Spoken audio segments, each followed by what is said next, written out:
Good morning બાળકો. આપણે જોઈશું ચેપ્ટર નંબર 17 નો 4 તારીખનો વિડીયો. હવે એમાં આપણે જોઈશું કે ગરીબી ઉદ્ભવવાના કારણો. હવે ગરીબી ઉદ્ભવવાના કારણો જે છે એમાં સામાન્યગત રીતે જોઈશું તો આપણે આપણી આસપાસ વસવાટ કરતા લોકો, આપણી આસપાસ બનતી ઘટનાઓ, આપણી આસપાસ બનતા કામની રોજનીશી, આ બધા ઉપરથી ચોક્કસપણે એમ કહી શકાય કે એ ચોક્કસ હેતુને ધ્યાનમાં રાખીને શું બને છે, આ પ્રશ્નો ઉદ્ભવિત થતા હોય છે. ગરીબ થવાનું કારણ શું?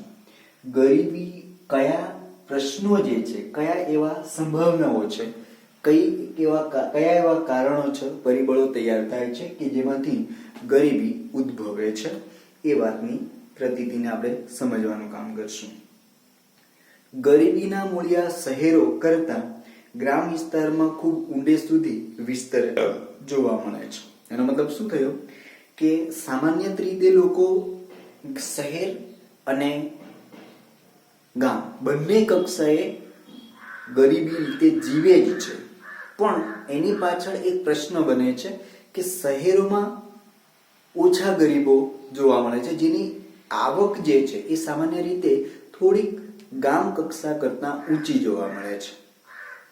કૃષિ ક્ષેત્રે અપૂરતો વિકાસ અને અપૂરતી સિંચાઈની સવલતો. હવે આપણે જોયું કે ખેતી માટે વરસાદ અનિયમિત અને અનિશ્ચિત છે, અને સાથે સાથે સિંચાઈની માત્રા કેવી છે તો કે ઓછી.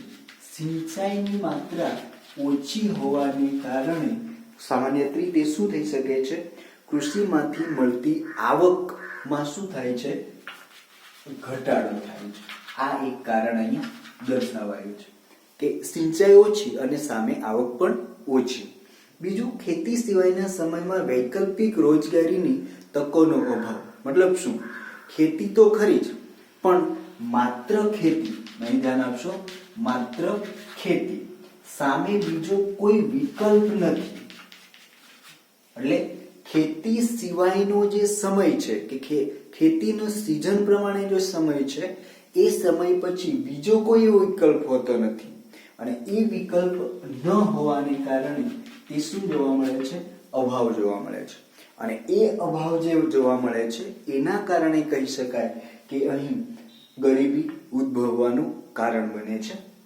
ગ્રામીણ ક્ષેત્રે અન્ય રોજગારીનું જરૂરી જ્ઞાન. ગામ કક્ષાએ અમુક પ્રકારનું આપણી પાસે દાખલા તરીકે જ્ઞાન છે, પણ એમાં કોઈ કૌશલ્યતા વાળું હોવું જોઈએ, અને જે દાખલા તરીકે કોઈ એક રોજનીશી લાવી શકે એવા પ્રકારની રોજગારી ન હોય તો શું ન થઈ શકે કે જ્ઞાન, શિક્ષણ, કૌશલ્ય કે તાલીમના અભાવને કારણે. દાખલા તરીકે સામાન્ય રીતે આપણે એક કોર્સ જાણીએ છીએ, આ વસ્તુ આના માટે ઉપયોગી છે, આ જ્ઞાન આમના માટે ઉપયોગી છે, પણ દરેક વસ્તુ સામે જે જ્ઞાન હોવું જોઈએ, કૌશલ્યતા હોવી જોઈએ, એ શક્ય બની શકતી નથી. એટલે જ્ઞાન હોય છે, પણ એની પાછળ જે કૌશલ્ય જ્ઞાન હોવું જોઈએ તેનો પણ શું જોવા મળે છે, તો અભાવ જોવા મળે છે. બીજું, જ્ઞાતિ પ્રથા તથા રૂઢિઓ. આજે પણ સમાજ જ્ઞાતિ પ્રથામાં માને જ છે, જુદી જુદી રૂઢિ પદ્ધતિઓમાં માને જ છે. તો પરંપરાઓના કારણે રીત રિવાજો પાછળ ગજા બહારના, ખાસ ધ્યાન રાખશો, ખર્ચાને કારણે આપણે જોઈએ છે કે દરેક સમયે, દરેક એક મહિને, દરેક દિવસો વચ્ચે એક એવો સામાજિક પ્રસંગ, ધાર્મિક પ્રસંગ કે અન્ય પ્રસંગ ઉજવાતો હોય છે. એટલે જે તે પ્રસંગ પાછળ, જે તે પ્રસંગને લઈને કોઈ એક શું થાય છે, ખર્ચ ઉદ્ભવે છે, અને એ જે ખર્ચાઓ જે છે એ ખર્ચા કેવા છે, ખૂબ મોટા છે. એ ખર્ચ મોટા હોવાને કારણે શું થશે તો સામાન્ય રીતે ત્યાં જે સહકારી યોજનાઓની માહિતીનો અભાવે લાભ ઉઠાવી શકતા નથી. એટલે અહીં પ્રસંગોપાત ખર્ચ કેવો થઈ ગયો, મોટો, અને એ ખર્ચા મોટા હોવાને કારણે પણ ગરીબી ઉદ્ભવવાનું ચોક્કસપણે સ્પષ્ટ થઈ શકે છે. બીજી બાબત, આર્થિક નીતિઓના ઘડતરમાં છેવાડાના માનવીની જરૂરિયાતો અને આર્થિક હિતોની ઉપેક્ષા થવાથી, દાખલા તરીકે ગામડું હોય અને છેવાડાના ભાગમાં રહેતો હોય, છેવાડા મતલબ ગામને બિલકુલ દૂર, એવી જ રીતે અંતરાળ ભાગો કે જ્યાં જંગલ વિસ્તાર છે, તો આવા લોકોને ગામ કે ગામ સિવાયના વિસ્તારમાં જે તે લાભકારક પ્રસંગો બનતા હોય કે લાભકારક જરૂરિયાતો હોય ત્યારે તેને કોઈ પ્રકારની લાભ મળશે એવી આશા હોતી નથી, એટલે એની ઉપેક્ષા કરવામાં આવે છે, એવા લોકોની ઉપેક્ષા કરવામાં આવે છે અને એને કારણે આ છેવાડાના કે જંગલ વિસ્તારમાં રહેતા લોકોને એ પૂરતો લાભ પ્રાપ્ત થતો નથી. બીજી વાત કે એની સાથે રોકડિયા પાકોને પ્રોત્સાહન મળ્યું અને ખાદ્ય પાકોનું ઉત્પાદન ઘટ્યું. આપણે અગાઉના લેક્ચરમાં જોઈ ગયા છે કે આજે ખેતી ક્ષેત્રે રોકડિયા પાકનું પ્રમાણ વધ્યું. કયા પ્રકારના? રોકડિયા પાકનું. હવે રોકડિયા પાકનું પ્રમાણ વધ્યું એટલે સામે આવક આવશે, પણ કોને મળવાની? તો તે ખેડૂતને પ્રાપ્ત થશે. અહીંયા જે ગરીબી સાથે સંકળાયેલા જે મજૂર વર્ગો છે તેને તે પ્રાપ્ત થઈ શકે એવી અવસ્થામાં હોતા નથી, અને એની જગ્યાએ રોકડિયા પાકની જગ્યાએ ખાદ્ય પાકોનું ઉત્પાદન ઘટ્યું, એટલે એને જરૂરી રોજીરોટી કે કામ ધંધો પ્રાપ્ત થવો જોઈએ તે થઈ શકતો નથી. બીજી બાબત એ લખી કે અનાજ કઠોળ વગેરેની અછત સર્જાય અને જે સામાન્ય રીતે સામાન્ય લોકોનો એક ખોરાક બની રહે છે, અને સાથે ભાવો વધ્યા જેથી 2 ટન પૂરતું ભોજન પ્રાપ્ત ન થવાથી, એટલે આ રોકડિયા પાકમાં વધારો થયો અને સામાન્ય લોકોની જે જીવન જીવવા માટેની ખાદ્ય સામગ્રી કહી શકાય, એ ખાદ્ય સામગ્રીનો શું વધતો ગયો? ભાવ વધી ગયો. અને આ ભાવ વધવાને કારણે, ખાદ્ય સામગ્રીનો ભાવ વધવાને કારણે શું થયું? તે લોકો માટે રોજીરોટી કે 2 ટનનું ભોજન પૂરતું સીમિત બની રહ્યું નહીં. આર્થિક સુધારાઓના અમલ થકી ગ્રામીણ અર્થવ્યવસ્થા પડી ભાંગી. એ તો આપણે ધોરણ 8 થી જાણતા આવ્યા કે ખેતી પડી ભાંગી અંગ્રેજોની પદ્ધતિને કારણે, કુટીર ઉદ્યોગો પડી ભાંગ્યા, કારીગર વર્ગ બેકાર બન્યો. આ બધી પરિસ્થિતિઓ સામે આવતી ગઈ અને એની સાથે કુટીર લઘુ ઉદ્યોગો ખલાસ થયા, સ્થળાંતર વધ્યું ખેતીની આવક ઘટવાથી. એટલે ખેતીમાંથી આવક ન આવવાને કારણે લોકો શું કરતા થતા ગયા? સ્થળાંતરિત થતા ગયા, ગામમાંથી શહેરો તરફ ગયા. એટલે ત્યાં પણ તે જ પરિસ્થિતિ ઉદ્ભવવા લાગી અને કામ ધંધો ન મળવાને કારણે આવી પરિસ્થિતિમાં વધારો થવા લાગ્યો. ગરીબો કુપોષણના અને વિવિધ રોગોના શિકાર બને છે.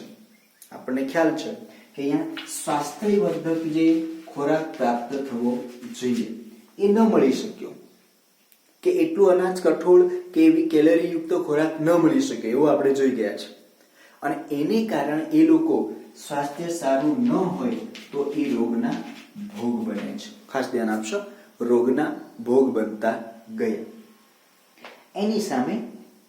એની સામે આરોગ્ય વિષયક ખર્ચા વધ્યા અને આવક સ્થિર જ રહી. તે ગરીબ લોકોની કે એવા લોકોની આવક કેવી રહે છે? સ્થિર, એટલે તેટલી ને તેટલી. દાખલા તરીકે 5000 હોય તો 5000 જેટલી જ રહી, એમાં કોઈ વધારો નહીં, અને આ તરફ રોગના ભોગ બનવાને કારણે સ્વાસ્થ્ય જળવાઈ શક્યું નહીં.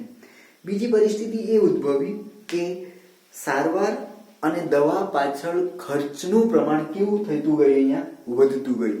આવકનો કોઈ રેશિયો વધારો ન થયો, અને એક તરફ જે દવા છે એના માટેના ખર્ચાઓ પણ આપોઆપ વધતા ગયા. ટેકનોલોજીમાં ફેરફારો આવતા, ખાસ ધ્યાન આપશો, નવી પદ્ધતિ જે છે ટેકનોલોજી, અને એ ટેકનોલોજીમાં શું આવતું ગયું? વધારો થયો. અને એ ટેકનોલોજીમાં વધારાને કારણે તે લોકો પાસે પરંપરાગત વ્યવસાય હતા, એટલે દાખલા તરીકે કુટીર ઉદ્યોગ છે તો એને જ્ઞાન છે પણ ટેકનોલોજી જ્ઞાન નથી, માટે વ્યવસાય કુટીર ઉદ્યોગ પડી ભાંગ્યા અને સ્થાનિક બજારો બંધ થતા બેકારીમાં વધારો થયો. એટલે જ્ઞાન હતું પણ કેવું? તો કે તે કુટીર ઉદ્યોગને લગતું હતું તેટલું જ્ઞાન નવી ટેકનોલોજીને કારણે શક્ય બની ન શક્યું. એવી પરિસ્થિતિ ઉદ્ભવવા લાગી અને બેકારીમાં વધારો થયો. વસ્તી વૃદ્ધિ દર વધ્યો, મૃત્યુ દર ઘટ્યો, ટેકનોલોજી વધી, દવાઓનું પ્રમાણ વધ્યું, પણ સામે એની પાસે ખર્ચવા માત્ર પૈસા નથી, મૂડી નથી. એટલે વસ્તી વૃદ્ધિ એક તરફ વધી અને મૃત્યુ દરમાં ઘટાડો થયો અને બેકારીનું પ્રમાણ આપવા વધવા લાગ્યું. સરેરાશ આયુષ્યમાં વધારો થયો. શ્રમની કુલ માંગ કરતા શ્રમનો પુરવઠો વધતો ગયો અને બેકારી વધી. શ્રમનો પુરવઠો કેવો થયો? તો અહીંયા આપણે સ્પષ્ટ શબ્દોમાં કહ્યું કે શ્રમની કુલ માંગ કરતા, કારણ કે જેટલું શ્રમ જોઈએ એના કરતા જે પુરવઠો છે એ ઘટતો ગયો અને ગરીબી પણ વધતી ગઈ. બીજી બાજુ તેમની જીવન જરૂરિયાતની વસ્તુઓની માંગ સામે ઉત્પાદન ઘટતા ભાવ વધ્યા. જરૂરિયાત વધતી ગઈ, પછી અહીંયા સામાન્ય લોકો બધે હોય પણ એની પણ જરૂરિયાત તો વધે અને એની સામે આવક ઘટી ગઈ. પૈસાનું પ્રમાણ સ્થિર રહ્યું, નાણાંની પરિસ્થિતિ સ્થિર રહી અને એક તરફ ભાવ વધતા ગયા. એના કારણે પણ ગરીબી ઉદ્ભવવાને સંજોગો વધે. આમ ખરીદ શક્તિમાં ઘટાડો થયો, મતલબ તે નાણાંની વચ્ચે રહીને એ ખરીદ શક્તિ ઘટી. જીવન ધોરણ કથળ્યું અને ગરીબાઈમાં વધારો થયો. હવે આપણે જોઈશું એ વાતને લઈને કે આવી પરિસ્થિતિને લઈને આવા સંજોગો ઉદ્ભવવા લાગ્યા. આના ઉપરથી જઈ શકાય કે ગરીબી ઉદ્ભવવાના શું થયા? તો આવા પ્રકારની પરિસ્થિતિનો ઉદ્ભવ થવા લાગ્યો. તો બાળકો, આ આખી પરિસ્થિતિ ગરીબી ઉદ્ભવના કારણોને 4 માર્ક્સમાં કે 3 માર્ક્સમાં પૂછે તો આપણે એ રીતે સામાન્યગત બાબત જે છે એને યાદ કરીને વ્યવસ્થિત દરેક મુદ્દાને લખી શકીએ છીએ. આગળ મુદ્દો સમજીએ.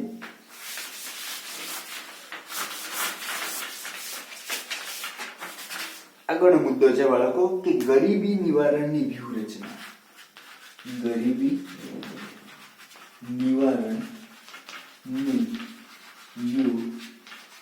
વ્યૂહરચના. હવે ગરીબી નિવારણની વ્યૂહરચના એટલે શું?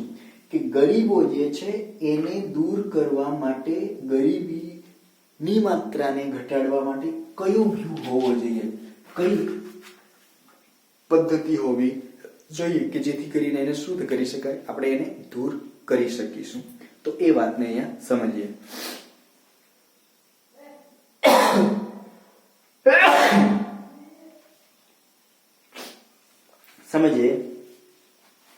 ગરીબીનું વિષચક્ર ભારતમાં પકડ જમાવી રહ્યું છે. તે માટેના મુખ્ય કારણો સંક્ષિપ્તમાં સમજાવ્યા છે, એટલે વિસ્તારપૂર્વક સમજાવાયા છે. આમ ગરીબીને ઘટાડવા કેવા પ્રયાસો અને કેવી વ્યૂહ હોવી જોઈએ, કેવી વ્યૂહ રચનાઓ હોવી જોઈએ, એમાં આપણને બાળકો ચોક્કસ એવા 5 મુદ્દા આપી દેવામાં આવ્યા છે. ખાસ ધ્યાન આપજો. એવા ચોક્કસ આપણને 5 મુદ્દા આપ્યા છે અને એ 5 મુદ્દામાં આપણે ક્રમશઃ રીતે સમજીશું. તેમાંથી આપણે આ વાતને ધ્યાનમાં રાખીને સૌથી પહેલા માત્ર એક મુદ્દો સમજીએ. એ પહેલા વ્યૂહરચનાની વ્યાખ્યાગત બાબતને સમજીએ. એક એનો મુદ્દો પ્રસ્તાવના રૂપી સમજને સમજીએ. અત્યાર સુધીમાં 11મી પંચવર્ષીય યોજનાઓ પૂરી થઈ છે. શબ્દ ધ્યાન રાખજો, 11મી પંચવર્ષીય યોજના. 11મી પંચવર્ષીય યોજના. હવે સમજો, ભારત દેશ આઝાદ થયા પછી પંચવર્ષીય 5 વર્ષ માટે પંચવર્ષીય યોજના કોને કહેવાય એ પહેલા તો સમજો કે જે તે સરકાર, કરન્ટલી સરકાર હોય એને 5 વર્ષમાં અમુક ચોક્કસ કામો નક્કી કરેલા હોય જે વિશાળકાય હોય અને એવા કામો 5 વર્ષમાં એને શું કરવાના હોય છે? પૂર્ણ કરવાના હોય છે. ખાસ ધ્યાન રાખજો. અને એ જે કામો છે એ કામો માટે 5 વર્ષમાં પૂર્ણ થવું જોઈએ. તો એવી રીતે આપણી પાસે આપણા દેશમાં 11 જેટલી પંચવર્ષીય યોજનાઓ શું થઈ છે? પૂર્ણ થઈ છે. 11 જેટલી પંચવર્ષીય યોજનાઓ. હવે જોજો, ત્યાં સુધીમાં ભારતીય અર્થતંત્રમાં વિકાસની રણનીતિમાં અને કાર્ય યોજનાઓમાં ગ્રામીણ ક્ષેત્રની કરવામાં આવેલી ઉપેક્ષા મુખ્યત્વે જવાબદાર છે. હવે એમાં એવું થયું આ પંચવર્ષીય યોજનામાં કે શહેર જે છે એ શહેરને સૌથી વધુ મહત્વ આપવામાં આવ્યું છે. ખાસ યાદ રાખજો, શહેરને. અને જે ગામ કક્ષા જે છે, ગામડું જે છે એની ઉપેક્ષા કરવામાં આવે. એટલે આ પંચવર્ષીય યોજનામાં કોને વધુ મહત્વ આપ્યું?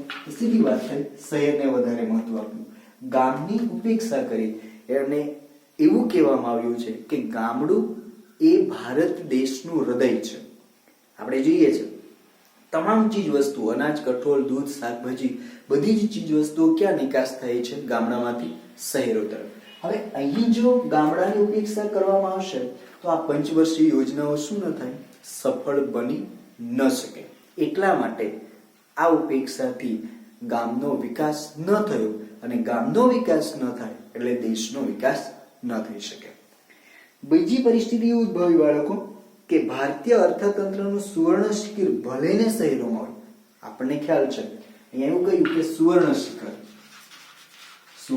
શિખર કે એક એવી ટોચ ઉપર આપણે પહોંચ્યા કે સુવર્ણ એટલે સોનું અને શિખર એટલે ટોચ, કે પૈસાનો ભલે મોટો ઢગ શહેરોમાં વિકસતો હોય, ત્યાં ઉત્પાદિત થતો હોય, ત્યાં ફેક્ટરી કે ઉદ્યોગો હોય, પણ એનો પાયાનો એકમ જે છે તે તો ગામડું જ છે. એટલે અહીં એવી વાત લખવામાં આવી કે આ જે સંજોગો છે અને આવી જે પરિસ્થિતિઓ છે એમાં તેના મૂળિયા તો ગામડામાં જ છે. એનો મતલબ શું થયો કે ગામડું જ્યાં સુધી સદ્ધર નહીં થશે, ગામ અહીં જ્યાં સુધી વિકસિત નહીં બનશે, ત્યાં સુધી કદી પણ દેશનો વિકાસ ઉદ્ધાર ન થઈ શકે. એટલા માટે એક મુદ્દો આપણે જોઈ ગયા છે, ભારત ઉદયથી ગ્રામોદય. ભારત દેશનો ઉદ્ધાર કરવો હોય તો ગામડાનો પહેલા ઉદ્ધાર કરવો પડે. એટલે એ રીતે આપણને 3 માર્ક્સનો પ્રશ્ન પણ પૂછી શકે, ભારત ઉદયથી ગ્રામોદય. આ શબ્દ હશે, આ વાક્ય હશે કે ભારત ઉદયથી ગ્રામોદય. મતલબ શું? જો ગામડાનો ઉદ્ધાર થશે તો જ ભારત દેશનો ઉદય થશે. અને એવી જ રીતે એ વાતને અહીં સમજાવી છે. અને બીજી રીતે આ વાતને સમજવું હોય કે કેવું હોય તો એમ કહી શકાય કે ગામડું જ ભારતનું અર્થતંત્રનું હૃદય કહી શકાય. ભારતીય અર્થતંત્રનું હૃદય એટલે જ ગામડું. એટલે આ કારણમાં પૂછે આ વાક્ય. જો ગામડું સદ્ધર નહીં થાય તો ભારત દેશનું અર્થતંત્ર કદી પણ વિકસિતતા તરફ જઈ નહીં શકે. એટલે સૌથી પહેલા આપણે કોનો ઉદ્ધાર કરવો પડે? ગામડાનો. અને ત્યાર પછી જ ભારત દેશનો ઉદય આપોઆપ થઈ શકે છે. તેથી તેને ધબકતું અને સમૃદ્ધ રાખવા માટે અંદાજપત્રમાંથી મોટો હિસ્સો, આપણે બજેટની રજૂઆત કરી ગયા કે મોટો હિસ્સો, મોટી રકમ કોની પાછળ રાખવી જોઈએ? તો ગામડા પાછળ રાખવી જોઈએ. અને તોને તો જ ગામડું સમૃદ્ધ બનશે, અને તોને તો જ ગામનો વિકાસ થશે. જો ગામડું સમૃદ્ધ બનશે અને વિકાસાત્મક બનશે તો આપોઆપ ભારત દેશનો શું થશે? વિકાસ શક્ય બનશે. એ રીતે મોટો હિસ્સો ગામોદય પાછળ ખર્ચાવો જોઈએ. તો ભારતનો સાચો આર્થિક વિકાસ, સામાજિક વિકાસ અને સાંસ્કૃતિક વિકાસ ગામડાઓના વિકાસ દ્વારા જ શક્ય છે. આ પણ વાક્ય જરૂર છે. આર્થિક વિકાસ, સામાજિક વિકાસ કે અન્ય વિકાસ જે છે થકી જ, ગામડા થકી જ શક્ય બનશે, અને તો જ ભારત દેશનો વિકાસ શક્ય બનશે. હવે વર્તમાન સરકારે ગ્રામોદયથી ભારત ઉદય, ગ્રામોદયથી ભારત ઉદય, ભારતનો ઉદય ક્યારે થશે? જ્યારે ગામડાનો ઉદય થશે ત્યારે. એવા પ્રકારની આ પંચવર્ષીય યોજનાઓમાં શું કરવું જરૂરી હશે? વિકાસ સાધવાની જરૂરિયાત ઊભી થતી હશે. આ રીતે દેશ દ્વારના મૂળ વિચારને અમલમાં મૂકીને કેન્દ્ર અને રાજ્ય સરકારોએ ગરીબી નિર્મૂલન માટે કેટલાક વિચારો કર્યા, જેના માટે આપણે અહીંયા 5 મુદ્દાને સમજવાના છે, 5 બાબતને સમજવાની છે. કૃષિ ક્ષેત્ર વિકાસ, માળખાગત સુવિધાઓ, ગૃહ ઉદ્યોગ, કુટીર ઉદ્યોગ, લઘુ ઉદ્યોગ પર વિકાસ સવિશેષ આપવો જોઈએ. એટલે જે વસ્તુને આપણે ભૂલી ગયા છે, જે વસ્તુનો આજે આપણે ત્યાગ કર્યો છે, કુટીર ઉદ્યોગ, લઘુ ઉદ્યોગ, કારીગર વર્ગ, એ વિકાસ હોવો અત્યંત જરૂરી છે. અને નવી યોજનાઓ અને કાર્યક્રમો અમલમાં મૂક્યા છે, એના દ્વારા રોજગારીની તકો સર્જા છે. એટલા માટે સામાન્ય રીતે ફેક્ટરીઓ, કારખાનાઓ, ઉદ્યોગો એવા સ્થાપવા કે જેને કારણે બધાને જ સામાન્ય રીતે એક રોજી રોટીનો રસ્તો મળે એવા વિકલ્પો સરકાર આજે આ પંચવર્ષીય યોજનાઓમાં વિચારે છે. અને પરિણામ આવક વધતા શું ઘટશે? આવક જેમ વધશે તેમ ગરીબી ઘટશે અને ગરીબી નિવારણની આ વ્યૂહરચના કેવી થશે? સફળ બનશે. હવે આ બધી વાત થઈ ગરીબી નિવારણ વ્યૂહરચનાની એક પ્રસ્તાવના રૂપી. મૂળ મુદ્દા જે છે તે હવે જોવાના થાય છે કે ભાઈ કઈ રીતે શક્ય બન્યું. તો આપણે અહીંયા ગરીબી નિવારણ વ્યૂહરચનાનો એક ચોક્કસ ખ્યાલ ઉદ્ભવતો જોયો. હવે એના 5 મુદ્દા બાળકો, કોઈ ચોક્કસ નામ નથી, એને આપણે એક ક્રમ આપીને આ રીતે સમજવાનો છે કે પહેલો ક્રમ અને ગરીબી નિવારણ વ્યૂહરચનામાં શું હોવું જોઈએ. જનરલી વાત કરી છે, જેમાં કારણ આવશે, નાના નાના સવાલો આવશે, તો એ રીતે એને ધ્યાનમાં રાખવાની જરૂર પડશે. આઝાદી પછીના વર્ષોમાં આયોજનમાં ગરીબી હટાવોના સૂત્ર. ગરીબીને હટાવવાની છે, ગરીબોને નહીં. ગરીબીને કઈ રીતે હટાવી શકાય, ઘટાડી શકાય, એવા સૂત્રો સાથે જે તે સરકારે મોટા પાયા અને ભારે અને ચાવીરૂપ ઉદ્યોગોનો વિકાસ પર વિશેષ ભાર એટલે કે જોક આપ્યો હતો કે જેટલા મોટા કારખાના, જેટલા મોટા ઉદ્યોગો કે ભારે ઉદ્યોગો સ્થાપીશું તેમ તેમ આપણે ગરીબીમાંથી બહાર આવતા જઈશું. એવી તમામ જે નવી બની સરકાર જે છે, નવી કરંટલી સરકાર બનતી ગઈ, એણે ભાર આપ્યો હતો. તેના વિકાસ માટે અનેક પ્રોત્સાહનો આપ્યા. અનેક પ્રોત્સાહન, બીજા દેશ પાસેથી સરકાર પૈસા, એ જરૂરી વિગતો બધું જ લેવા માટેની ચોક્કસ નીતિમતા ઉદ્ભવી, જેથી શહેરો વિકસે અને બીજી બાજુ ગ્રામીણ ક્ષેત્રે હરિયાળી ક્રાંતિના લક્ષ્ય સાથે, કારણ કે ગામડું એ ખેતી સાથે સંકળાયેલું છે, તો ગામડામાં શેનો વિકાસ થાય? હરિયાળી ક્રાંતિ બને. પણ દરેક માટે અને દરેક જગ્યાએ શક્ય ન પણ હોઈ શકે, તો એવા પ્રયત્નો પણ કરવા પડે. જમીન ધારા સુધારણાના કાર્યક્રમો અમલ પૈકી જમીન સુધારણાના એટલે મતલબ શું? કે જમીન પોતાના નામે મૂળ માલિક રૂપે એ બને. વિકાસ સાધીને દેશમાં ઉત્પાદનમાં વધારો થશે, રોજગારીની તકોનું સર્જન થશે. આ રીતે હરિયાળી ક્રાંતિ વધશે, રોજગારી વધશે, આવક વધશે, ગરીબી ઘટશે. અને રોજગારી વધશે એની સાથે આવક વધતા ગરીબીની સ્થિતિમાં સુધારો આવશે. ટૂંકમાં સરકારનો હેતુ એક જ હતો કે બને ત્યાં સુધી શું ઘટશે? તો ગરીબીમાં ઘટાડો થાય એવા પ્રયત્નો કરવાના હતા. ઉદ્યોગોના વિકાસમાંથી ઉદ્યોગ માલિકોને મળતી આર્થિક લાભો ઉદ્યોગ માલિકો, ધનિક ખેડૂત કે જમીનદારો જેવા ધનિક વર્ગોને મળતી આવકનો વધારો લાભ ક્રમશઃ બધું જ મૂળ માલિક સુધી જાય, ધનિકપતિ સુધી જાય. એમાંથી 2% હિસ્સો કોને મળવો જોઈએ? તો તે લોકોને જે ગરીબી સાથે સંકળાયેલા છે, એની સાથે કામમાં જોડાયેલા છે તેને. ગરીબો સુધી વિસ્તરશે અને તેથી ગરીબોની સંખ્યા ઘટશે. પરંતુ આ વ્યૂહમાં આશાવાદ ખોટો નીવડ્યો. મતલબ શું? કે આવું સરકાર વિચારી હતી જે એકંદરે 100% સફળ બની શક્યું નહીં, મતલબ નિષ્ફળ ગઈ. દેશમાં આર્થિક વિકાસની ગતિ ધીમી રહી. વિકાસ થયો પણ ધીમી ગતિએ. મંદ આર્થિક વિકાસની સાથે આવક અન્યાયી અને અસમાન બની. એનો મતલબ શું થયો? કે આવક જે છે એ ધનિકોના હાથમાં ગઈ, એટલે આવકની સમાનતા બનવી જોઈએ તેની જગ્યાએ શું બની? અસમાનતા બની. સંપત્તિનું કેન્દ્રીકરણ સમાજના ટોચના અમુક ધનિકોના હાથમાં રહ્યું. જે ધનિકો હતા એની પાસે જ ધન બનતું આવતું ગયું, એટલે એ લોકો ધનિક જ રહ્યા અને ગરીબો ગરીબ જ રહ્યા. કેમ? આવકની અસમાનતાને કારણે, વહેંચણીની અસમાનતાને કારણે. આમ આર્થિક વિકાસના લાભોનું વિસ્તરણ ન થતા ગરીબોની સ્થિતિમાં કોઈ સુધારો ન થયો અને આવકની અસમાન વહેંચણી થતા ધનિકો વધુ ધનિક બનતા ગયા અને ગરીબો વધુ ગરીબ બનતા ગયા. એટલે આ કારણમાં પૂછે બાળકો, ભારત દેશમાં ધનિકો વધુ ધનિક બનતા ગયા અને ગરીબો વધુ ગરીબ બનતા ગયા, શા માટે? તો આ બાબત આપણે જે સમજી છે એને સમજાવવાનું છે. તો અહીં સુધી આપણે રાખીશું. થેન્ક યુ બાળકો.